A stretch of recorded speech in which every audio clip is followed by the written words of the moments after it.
Hello students, welcome to EPG Pathshala. I am Professor Ipshita Bansal from BPS Women's University, Sonipat, Haryana. Today, we will be discussing about the module Techniques of Strategic HR Planning of the paper Strategic Human Resource Management. After studying this module, students will be able to understand the workforce planning process, how an organization can predict its future business activity, how to forecast the likely supply of available workers from inside and outside the firms, how to develop action plans to address gaps between labor supply and labor demand. The basic rationality of labor force predictions is the huge incubation window in the evolution of proficient experts. Strategizing, knowledge sharing and indoctrination can be expedited if such predictions could be made with ample time in hand. This guarantees the presence of the needed labor force both in terms of quality and quantity at the time in question. One of the other prime requirements of manpower forecast is to tackle the fluctuations in the availability of a skilled professional market. The labor force market is also plagued with long maturity periods and is defined by the huge gap in the demand and supply curve, with long lags in the supply side and short lags on the demand side. Therefore, inventory is to be estimated in order to satisfy the demand. If that does not happen, there is high probability that the workforce when might cause variance in the professional skill gathering frequency. As a result, there may be serious issue of a large set of skilled labor going jobless or settling with professions they don't have training or expertise in. Labor forces are designed to ensure rectification of workforce variance. Manpower demand forecasting is a technique to approximate the upcoming labor force requirements of appropriate quality and exact number.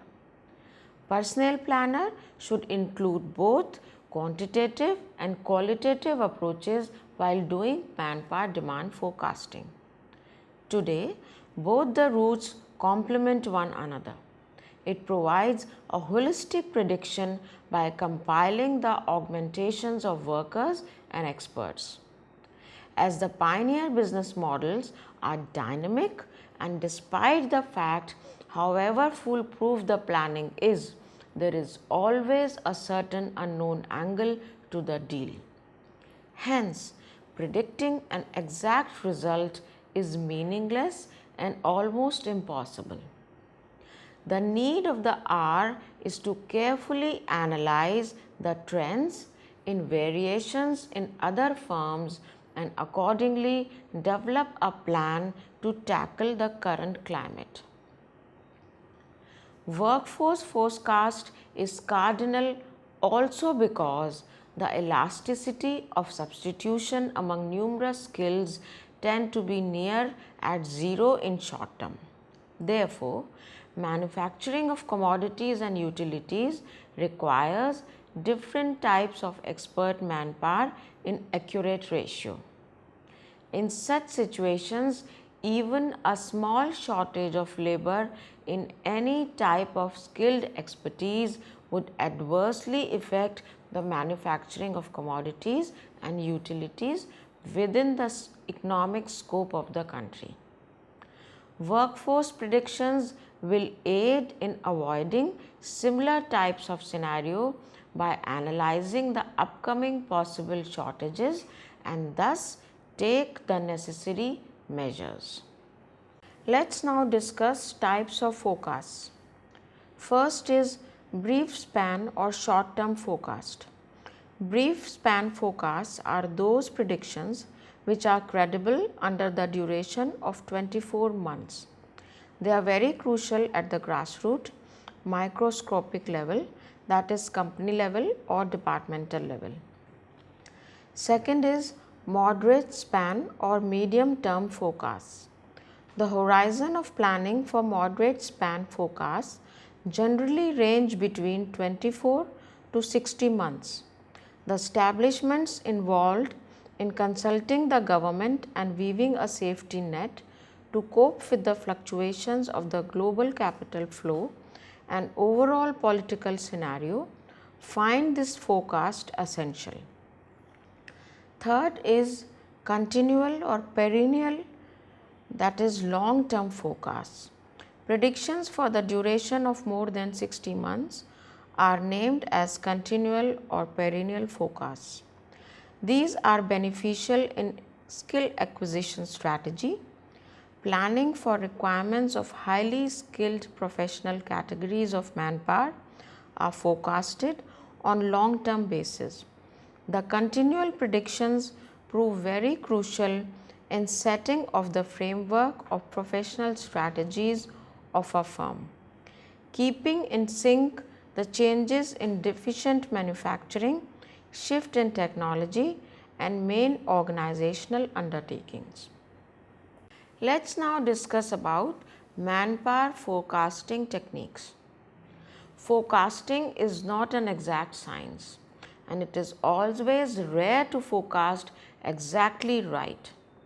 Given this uncertainty, it is usually best to construct estimates as a range with low probable and high estimates, and then recalculate those estimates as the external and internal environments change. Along with the firm's assumptions about its workforce needs, creating and implementing workforce plans is easier in more stable organizations and more challenging when a company faces rapid changes. So, what is qualitative demand forecasting? The stark difference in qualitative route as compared to the quantitative route is due to the fact that the manpower predictions are based on the experiences of the experts and less statistical. It is subjective in nature and endeavors to compile the ambitions, expertise and skills of the staff with current and upcoming human resources of a firm. The HR supervisors might depend on assistance of consultants for labor force forecast in anticipation of future manpower requirements both in big and small companies. Supervisor discretion. This is the most popular approach to qualitative manpower demand forecasting. The method is not at all complex. Following methods include supervisors collaborating together and deliberating to arrive at the future number of manpower demand. Small and large scale organizations may resort to this approach. This can be tackled in two different ways. First is lower to higher, that is bottom up approach. Under the lower to higher bottom up approach, first level supervisors predict the demand of the labor force for their departments and send their requests to higher management. After this, the senior management reviews and takes decision. Second is higher to lower, that is top down approach. Under this approach, senior management predicts labor force requirements for various departments and for the firm as a whole. Then the figure is sent to the subordinate managers and supervisors for their feedback and final decision is taken. Let's discuss Delphi technique. The development of Delphi method goes back to 1950s by the Rand Corporation, Santa Monica, California. The Delphi technique commences with a bunch of straight queries regarding a particular problem. These queries further are passed on to professionals.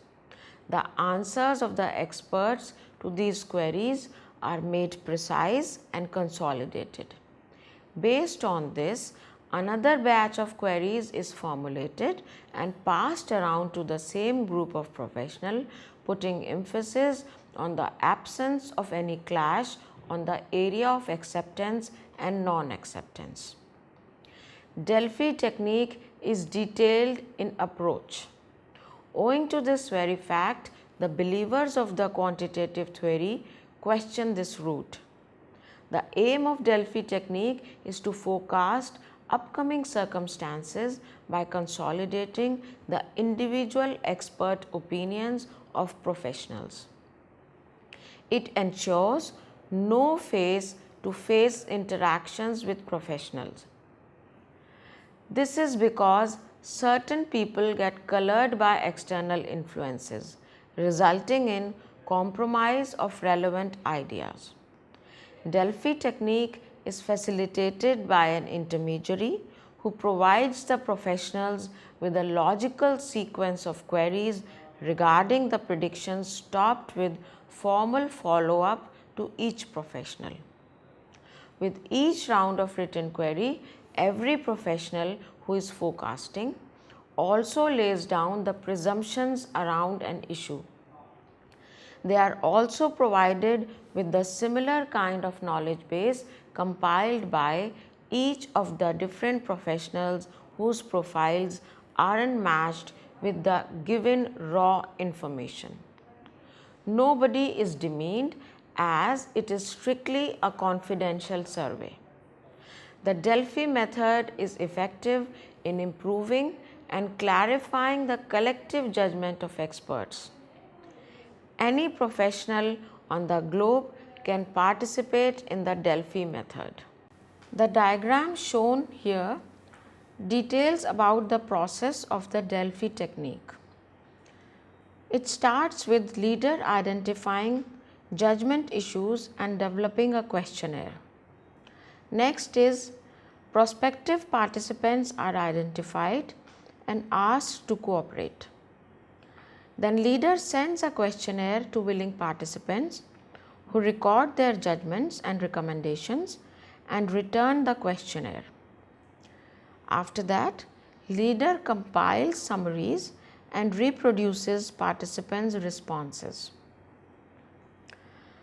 Leader sends the compiled list of the judgments to all the participants. Then participants comment on each other's ideas and propose a final judgment. Leader looks for consensus and may perhaps again send the compiled list of judgment to all the participants, and the next two steps may follow. After this, leader accepts consensus judgment as group's choice. Highlights of Delphi technique. The questionnaire is in written form and strictly confidential. It is more convenient for the participants to put their responses. Individuals from diverse backgrounds brainstorm on same issues. It is comparatively free of the societal stigma, orthodoxy, external factors, and peer inhibition. The procedure fosters individualistic thought process and slow metamorphosis, concluding in legitimate deductions leading towards accurate predictions. This technique is also helpful in generating consensus out of the divergent opinions of hostile groups. It is also helpful to keep focus directly on the issue. Professionals are enabled to be a part of mutual decisive discussion covering a plethora of angles. It promotes logic and meaningful arguments. Repetition of the process leads to the recap of all the arguments and observations by colleagues. So, let's now see what are the drawbacks of Delphi technique. Data is captured within a certain section of the gentry and might not be reliable and properly sourced. Under this method, maximal and minimal points are always eliminated. Participants choose moderate path in order to arrive at the consensus. This is an expensive technique and requires requisite expertise in writing feat. It necessitates strong dedication from the participants. Let's now talk about nominal group technique. Nominal group method is otherwise known as NGT technique. It is a structured method of group brainstorming that encourages contributions from every member. Like Delphi method, nominal group method also includes an array of professionals. The chief characteristics that distinguishes the two is that under Delphi technique, professionals cannot have a direct communication. According to the nominal group method, professionals sit together and list their own ideas. While writing, they are allowed to discuss among themselves to assess the questions. There is an open way of communication to validate the queries. The coordinator acts as a catalyst, encouraging the professionals to have mutual discussions and constructive criticism. The pointers of such declamations are compiled on a flip chart. Thus, in turn induces motivation in the lukewarm section of the group, ending in agile solutions or references. After this discussion, professionals are requested to grade their ideas on the gravity of urgency. The conclusion is then logically assessed depending on the grades. This technique, through interaction, paves the way to inspired learning and coming to a conclusive end to a healthy discussion. The coordinator has a final say in the most appropriate path to be charted. Let's now understand through this diagram the nominal group technique. The first step starts with a small group of 4 to 5 people gathering around a table. Leader identifies judgment issue and gives participants procedural instructions. Then participants write down all ideas that occur to them, keeping their lists private at this point. Creativity is encouraged during this phase. Leader asks each participant to present ideas and writes them on a blackboard or flip chart, continuing until all ideas have been recorded. Participants discuss each other's ideas, clarifying, expanding, and evaluating them as a group. After that, participants rank ideas privately in their own personal order and preference. The ideas that ranks highest among the participants is adopted as the group's judgment.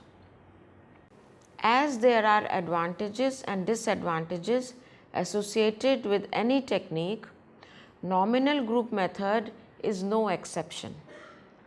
The most obvious advantage of this method is that it provides opportunities for equal participation of group members to respond to and clarify their ideas. It tries to include diverse viewpoints of experts.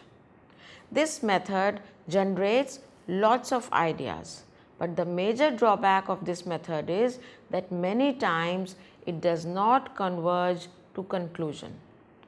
Due to simple averaging of viewpoints of a group of experts, extreme views are masked. Now let's come to the statistical methods. First is proportion variation analysis. Proportion variation analysis studies the juxtaposition of the staff resource to the assigned job index and compares the number of employees to a workload index. It takes into consideration typical agents affecting a corporate like the aggregated output and the output ratio, which is the quotient of the aggregated output by the number of staff. The output ratio is helpful in approximation of manpower demand. This is one of the most agile prediction techniques. This incorporates researching about the proportion of number of people working to the corresponding sales in the interior. This ratio is used to estimate future manpower requirement. However, it overlooks any technology variation, general factors and other elements that may depreciate the production. Now we come to the retrogression or regression analysis. It takes into account the working of two connected sequences. It studies the changes of one entity as an aftermath of changes in other entities. For instance, this technique establishes the commonality between one entity, say staff number, and another, say production, by the calculation of the impact factor of 2. The usage of this technique starts with a sequence on cost analysis with values for each entity. Regression model includes a trend of variation depending on past productivity betterment fashions. The imperial prediction eases out strategizing and recruitments, indoctrination and self-betterment programs. This ascertains that the marketing workforce is available at the time of need. This technique is beneficial also to calculate the statistics of combination of labor in various genres. Now we come to scatter plots. Scatter plots show graphically how two different variables like revenue and sales, person staffing levels are related. For the purpose of forecasting labor demand, scatter plots help firms determine if a factor has historically been related to staffing levels. This information is then used to determine what staffing levels should be changed as the factor changes. This is related to correlation coefficients and regression analysis. Assume that new housing developments are being built in the area served by telecom sector, a private telephone service provider. A company wants to forecast its future requirements for telecom operators, and knowing the fact that as the population increases, the number of operators should be increased to serve the population better. The HR planning expert collects data from 6 other localities to understand that how many operators will be required to serve the need of the given population. Table 1 summarizes these numbers. In this diagram, we can see the example of a scatter plot. It shows the population of the locality in horizontal line and number of telecom operators in vertical line. Each point on the graph reflects one company. Notice that nearly a straight line can be drawn between the points, as we have done on the graphs.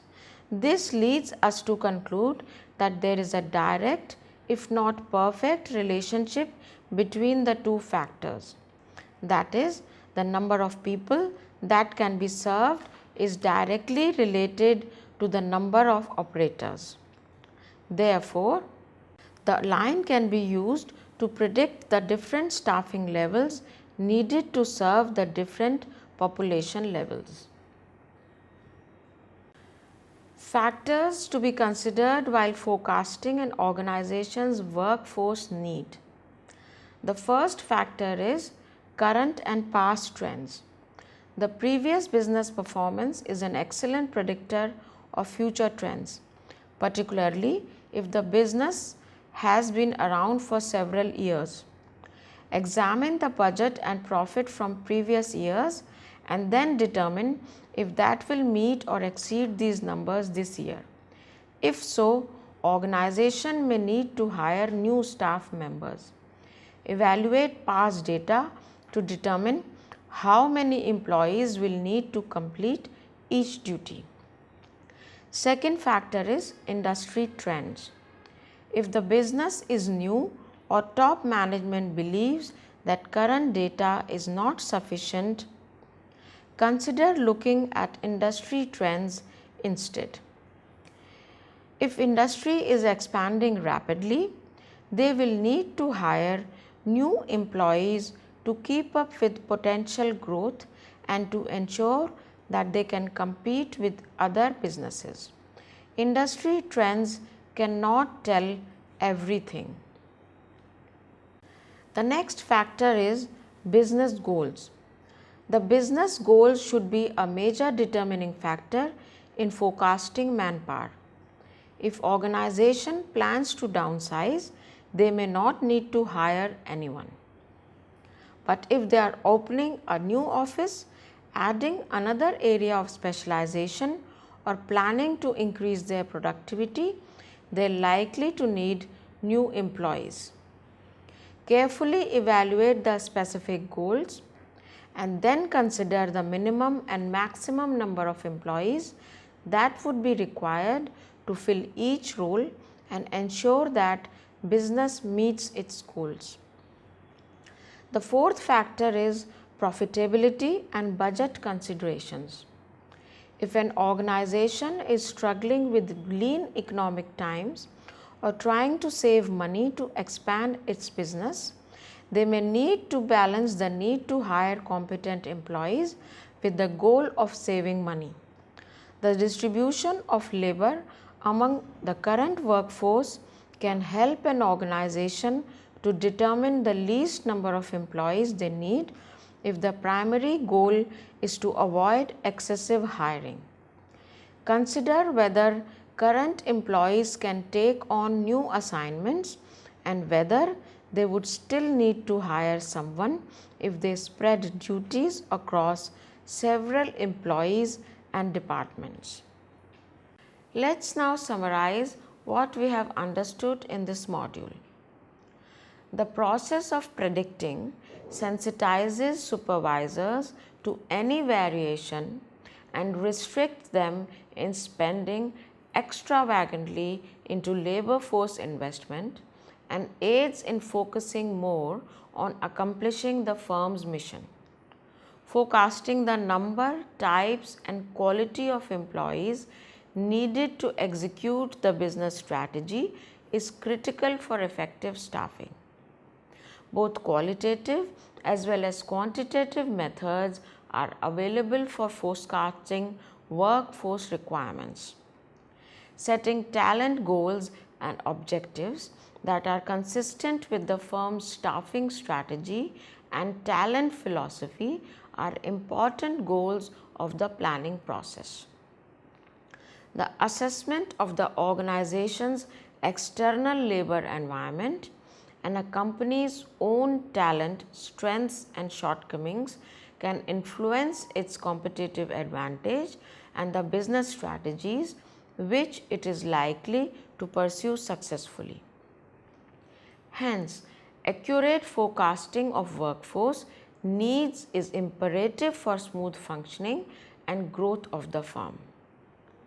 It is important to determine the size of the recruitment staff and resources that will be needed to secure the appropriate budget and resources before the staffing initiatives begin.